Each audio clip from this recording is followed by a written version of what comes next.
Sou casado há 18 anos e tenho 3 filhos.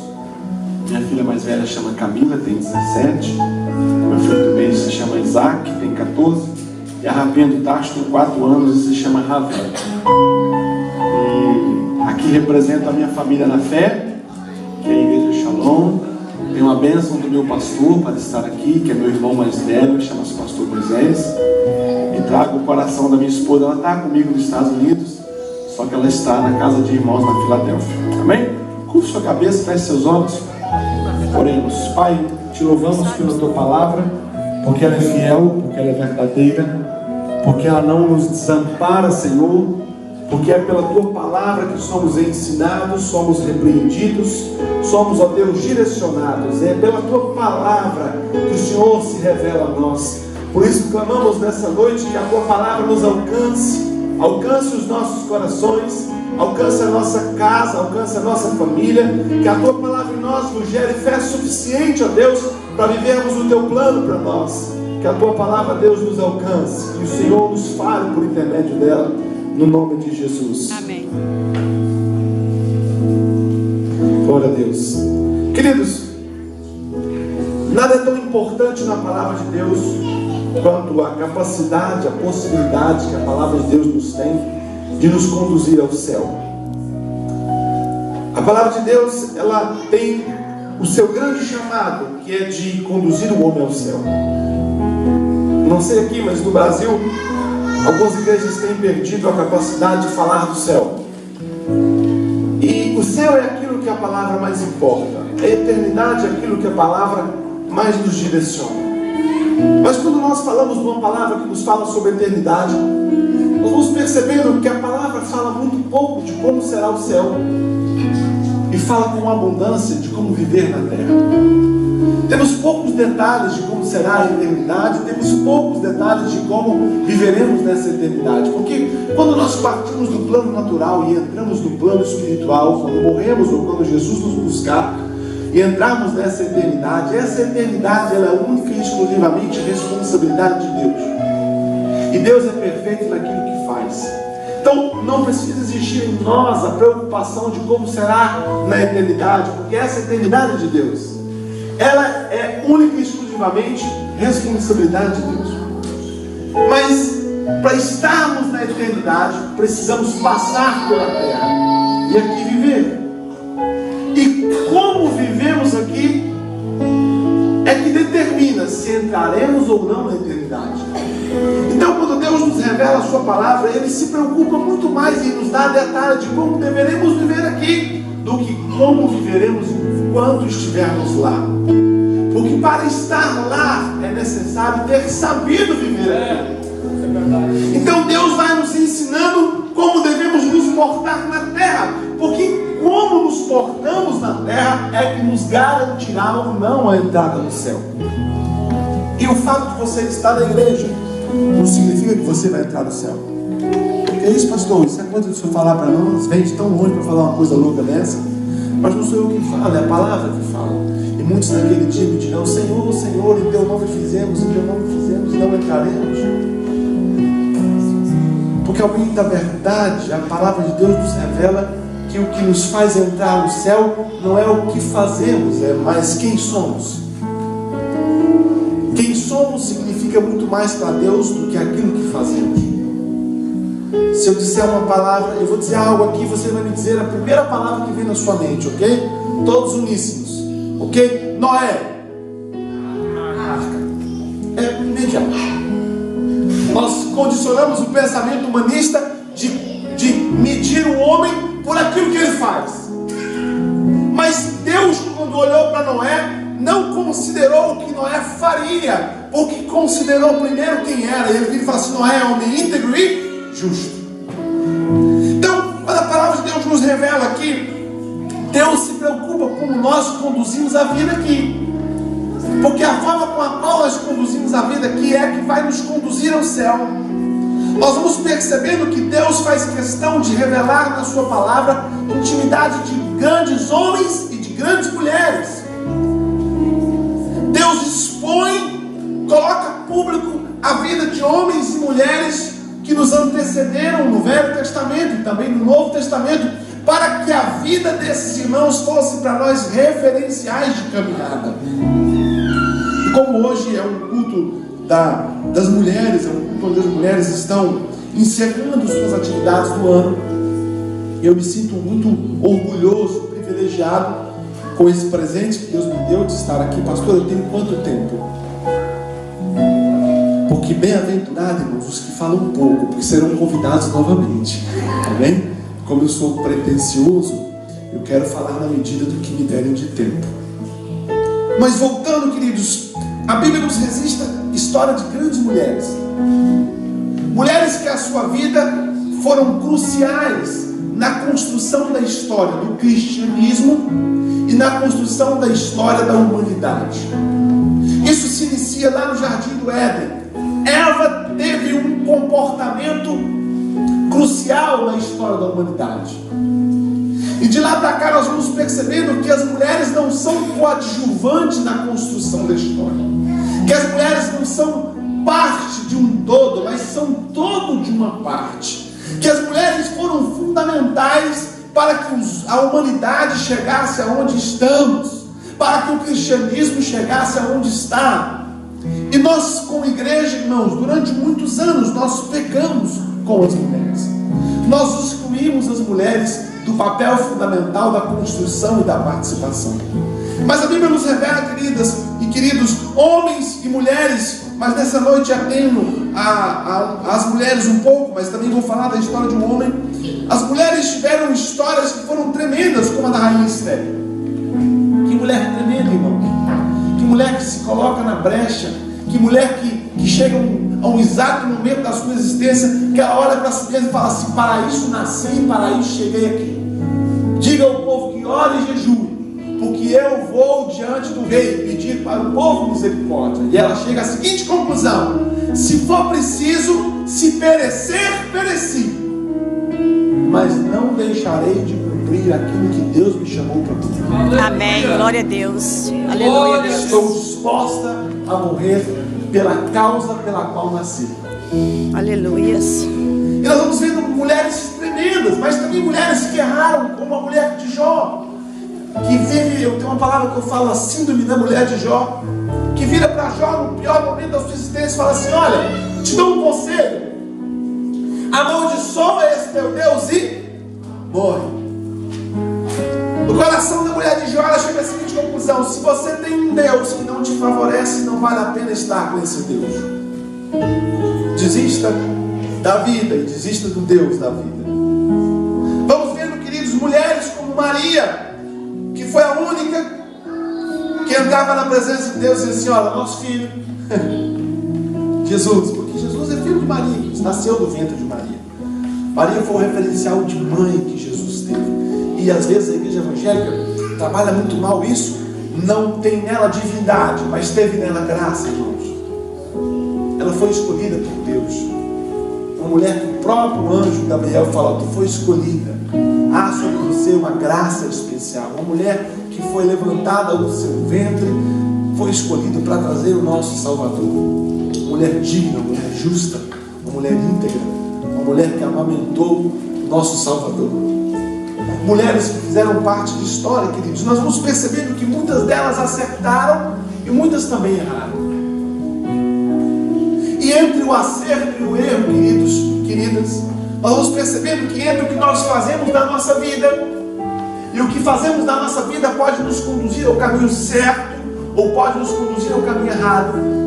E talvez se vocês fizessem uma resignação hoje e olhassem para a vida que já viveram, achariam em algum momento da sua história: eu errei assim. Eu errei com meu esposo em algum momento, eu errei com os meus filhos em algum momento, eu errei com Deus em algum momento. Mas a nossa vida é construída de decisão que tomamos, de caminhos que decidimos tomar. E vamos aprendendo que os caminhos que nós tomamos nos conduzem a um lugar.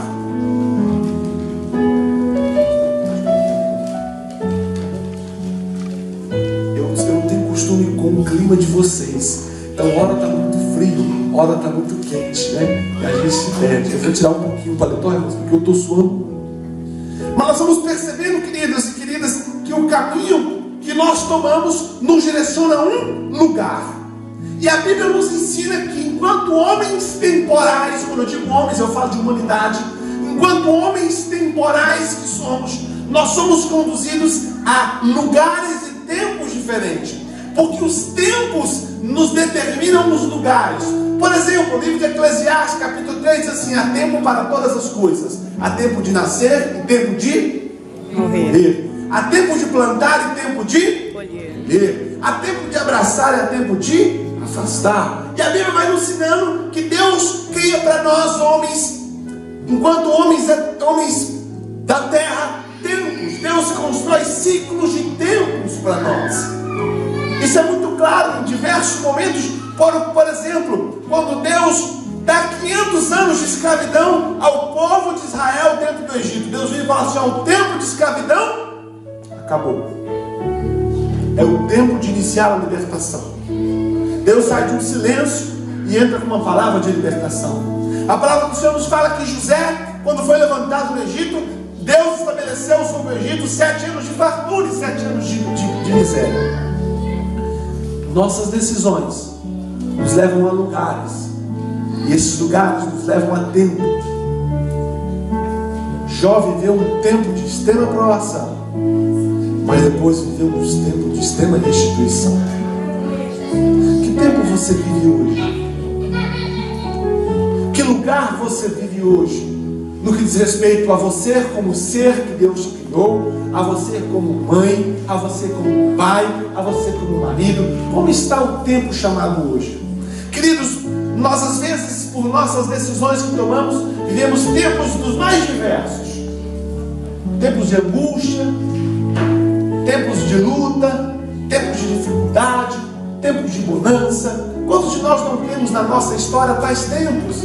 Tempos em que olhamos para trás e dizemos assim: Deus, como enquanto eu estava naquele tempo, eu imaginava que jamais chegaria o tempo chamado hoje. Queridos, eu estava sentado aqui enquanto os irmãos oravam e louvando e engrandecendo o nome do Senhor Jesus, porque somos 6 pastores na minha família, somos 6 irmãos, todos pastores. Tenho irmãos que são pastores de grandes igrejas do Brasil. Tem um irmão que é pastor de uma igreja muito grande no Brasil, ele chama Apóstolo Filomeno Romero, meu primogênito, meu irmão mais velho. Mas Deus me deu o privilégio de ter 2 grandes riquezas.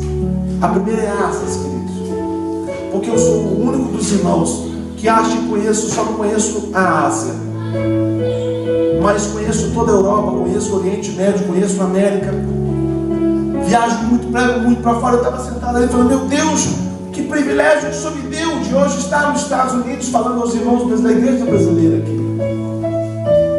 Sabe, irmão, nós vamos percebendo que nós somos conduzidos a tempos, a lugares, a momentos. E qual o tempo que você vive hoje? Todos os tempos que vivemos nos conduzem a um lugar. E de todos os lugares que nós estamos, um lugar chamado dificuldade, um lugar chamado tristeza, um lugar chamado luta, um lugar chamado bonança, um lugar chamado prosperidade, todos os lugares que estamos, existe um que é muito perigoso na nossa existência. Existe um lugar que podemos ser conduzidos pelo tempo, que este lugar é muito perigoso. É um lugar que ele tem a capacidade de nos liquidar em Deus. É um lugar que ele tem a capacidade de nos sequestrar dos projetos de Deus. É um lugar, queridos, que muitos de nós não sabemos gerenciá-los, e muitos de nós somos conduzidos a esse lugar de forma não espontânea, de forma induzida, e quando menos percebemos, estamos nele.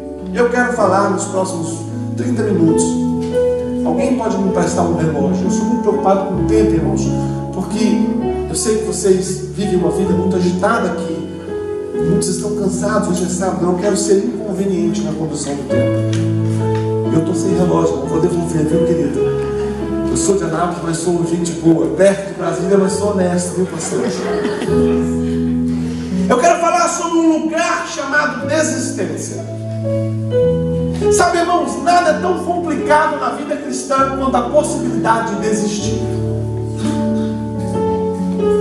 O único lugar que podemos estar e podemos ser comprometidos na nossa eternidade é no lugar chamado desistência. Talvez você vira e fala assim para mim, mas pastor, eu nunca desisti, eu cheguei aqui.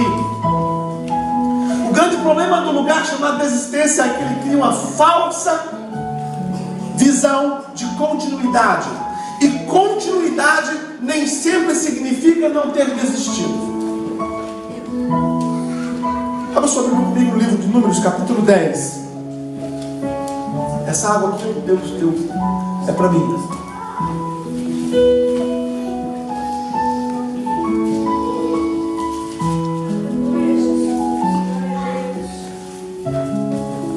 Diz assim o livro de Números, capítulo 10, versículo 29. Disse então, eu vou adiantar, tá? Vocês vão achando aí. Disse então Moisés a Robabe, filho de Reuel, medianita, sogro de Moisés. Bom, vamos entender primeiro quem falava e quem ouvia. Porque a relação de quem fala e quem ouve é muito importante. A palavra do Senhor nos fala que havia momentos em que Jesus falava ao público como um todo. Havia momentos que Jesus separava os 70 para falar. Havia momentos que Jesus falava com os 12. Havia momentos que Jesus falava com 3. Porque quem fala e quem ouve tem uma relação muito grande. Vamos entender quem falava e quem ouvia. Diz assim o texto: disse então Moisés a Robabe. Robabe era filho de Reuel. Reuel era medianita e era sogro de Moisés. Então Robabe era o que de Moisés? Não. Está vendo? Você não sabe nada de parente? Vamos lá de novo. Moisés dizia a Robabe. Robabe era filho de Reuel. Reuel era sogro de Moisés. O que Robabe era de Moisés, irmãos? Cunhado de Cristo. Amém? Quando nós falamos de cunhado, nesta época, neste presente tempo, nós falamos de uma relação quase que de irmandade. Porque quando um homem casava com uma mulher nessa época, os irmãos dessa mulher eram considerados irmãos dele mesmo. Diferente de hoje, né? Hoje o cunhado quase não é nem parente. Nós, alguns têm um tempo, mas não, Moisés falava quase que a um irmão. Alguém extremamente chegado, alguém extremamente perto. E Moisés diz assim a Robabe: nós caminhamos para aquele lugar de que o Senhor nos disse: vou darei, vai conosco e te faremos o bem, porque o Senhor falou bem sobre Israel. Porém ele lhe disse, ou seja, Robabe lhe disse: não irei, antes irei à minha terra e à minha parentela. E ele lhe disse, ou seja, Moisés devolve novamente a palavra a Robabe: ora, não nos deixe, porque tu sabes aonde devemos acampar no deserto, e nos servirá de guia. E será que vindo do conosco, e sucedendo o bem que o Senhor nos fizer, também nós te faremos bem. Assim partiram do monte do Senhor, caminho de 3 dias, e a arca da aliança do Senhor caminhou diante deles, caminho de 3 dias, para lhe buscar lugar de descanso. Pode fechar sua palavra e olhar para mim. A palavra do Senhor nos fala que Robabe, na caminhada da saída do Egito para a terra prometida, há um momento nesta história, neste caminho, que o cunhado de Moisés, o seu irmão por parte de casamento, não participante das promessas de Cristo, em Moisés, em povo hebreu, este homem chega um momento na sua caminhada que ele olha para frente, ele olha para trás, e tendo olhado para trás, escuta esse detalhe, tendo olhado para trás, encontra um cenário de um Deus que havia provado que era todo poderoso, um Deus que abriu o mar vermelho, um Deus que eliminou o exército de Faraó, um Deus que conduzia este povo de dia com uma nuvem de sombra, à noite com uma coluna de fogo, um Deus que havia mostrado para o próprio Robabe, para todo o povo, que era Deus poderoso. Mas mesmo a despeito deste histórico de um Deus que tudo fez, de que tudo fazia e que tinha crédito suficiente para ser acreditado que faria mais para frente, Robabe senta numa pedra e fala assim: olha, Moisés, eu não vou mais não, eu vou parar aqui. Moisés, eu vou desistir de caminhar. Talvez você dissesse assim: o cara era maluco, porque um cara viu Deus abrir o mar vermelho. Deus acompanhava aquele povo, irmãos, com uma coluna de fumaça. Deus acompanhava aquele povo com uma coluna de fogo. Todos os dias Deus mandava do céu maná para que eles comessem. No Shabat, na sexta-feira, Deus mandava em dobro para que no sábado não houvesse. Deus havia dado sinais suficientes para que aquele projeto de caminhada deserto afora fosse acreditado. Mas mesmo a despeito de tudo que existia de argumento para Robabe decide sentar numa pedra da sua caminhada e dizer: Moisés, não vou, eu desisto. E mais do que desistir, ele cogita retroceder, porque ele vira e fala assim: vou voltar para a minha terra, vou voltar para o lugar de onde saí. Talvez eu e você dissesse assim: mas o cara não é doido, como que ele se dispõe a desistir diante de tantos sinais de Deus? Sabe, irmãos, somos idênticos a Robabe. Idênticos a Robabe. Vivemos dioturnamente um processo de desistência. Somos desistidos, irmãos. Desistimos de sonhos que o Senhor nos deu. Desistimos de projetos que o Senhor nos deu. Desistimos de ministério que o Senhor nos deu. Desistimos de lugar que o Senhor nos deu. Desistimos de casamento. Eu falava na igreja que eu pregava ontem que eu tenho ficado assustado como tenho recebido convites para falar para casais, porque muitos irmãos vivem, queridos, uma verdadeira mentira no seu casamento. Vivem um casamento de fachada, não há felicidade, não há alegria, não há cumplicidade, não há prazer, não há nada no casamento, só o título. Desistimos, irmãos. Quantos não estamos aqui sentados desistidos? Desistidos até de estar aqui. Estamos aqui único e exclusivamente cumprindo uma agenda. Desistimos de Deus, irmãos. Desistimos de ser felizes. Desistimos de muita coisa. Quantos de nós não somos conduzidos no caminho da nossa existência? E há momentos da nossa vida que a gente vira e fala assim: de duas uma, pastor. Ou eu largo aqui o casamento e continuo, ou eu sou obrigado a parar aqui e tentar caminhar para o casamento. Desistência. Desistência, irmãos. Há irmãos que, por mais que sejam contínuos, estão caminhando, estão aqui desfacelados, aos pedaços. Desistimos do avivamento, desistimos de ser úteis a Deus, desistimos de servir a igreja, desistimos de servir ao pastor, desistimos de servir a Deus, desistimos, irmãos, desistimos da santidade, desistimos da honestidade, desistimos da fidelidade, desistimos, irmãos. Somos homens e mulheres que vivemos o processo de desistência, e porque desistimos em algum momento da nossa vida, deixamos de ser quem deveríamos ser em Deus. Por quê? Porque Deus nos quer por completos, aonde quer que estejamos, sejamos tudo que podemos ser. Desistimos, irmãos. Pastor, a explicação para a desistência? Não, irmãos, a gente simplesmente desiste. Não sabe por que chegou onde estava, mas chegou onde está, e porque chegou ali desistiu. Robabe desistiu, irmãos.